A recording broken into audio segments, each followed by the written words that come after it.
என்னடா இப்படி சொல்ற? சரியான கேட பயலா இருக்கேடா.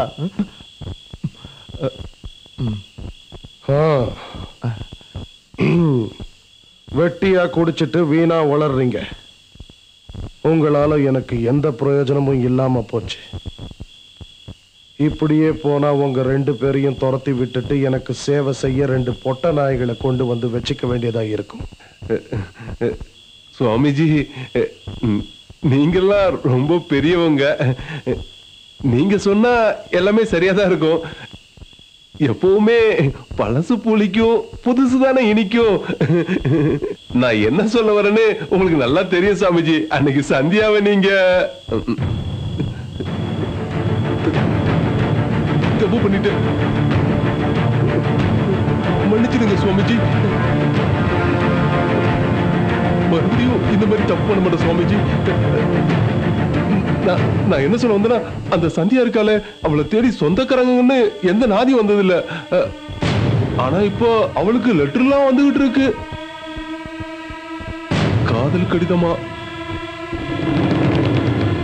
அதுவும் அவளை உருகி உருகி ஒருத்தன் காதல் பண்றானா. என்னடா சொல்ற? யார் அந்த லெட்டர் எல்லாம் அனுப்புனா?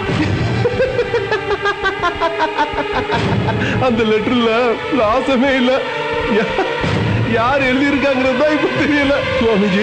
நேர்ல வந்தாலும் ஏதாவது சந்தோஷம் கிடைக்க போகுது. லெட்டர்ல அவனுக்கு என்ன கிடைக்க போகுதுன்னே தெரியல. அது அவளுக்கு அப்ப தெரிஞ்சிருக்குல்ல.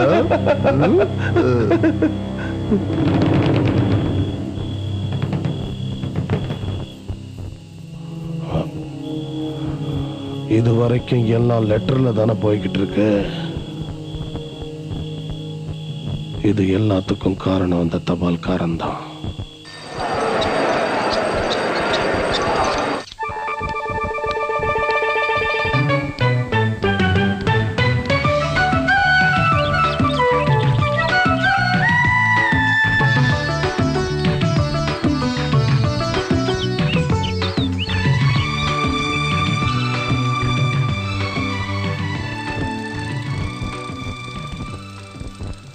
கண்ணுக்குள் காட்சியாய் நீ வந்து இறங்கினால் உன்னை இழக்காமல் இருக்க கண்ணை திறக்காமல் இருப்பேன். கண்ணுக்குள் இறங்கிய உனக்கு இந்த கௌரவம் என்றால் நீ என் இதயத்தில் இறங்கினால் இறுதி வரை உன்னை காக்க உயிரையும் தருவேன். மரணத்தின் நிழல் கூட உன்னை தொடாது காப்பேன்.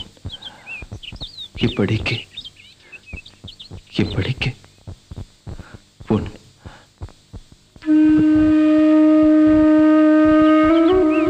பெயர் வெளியிடாத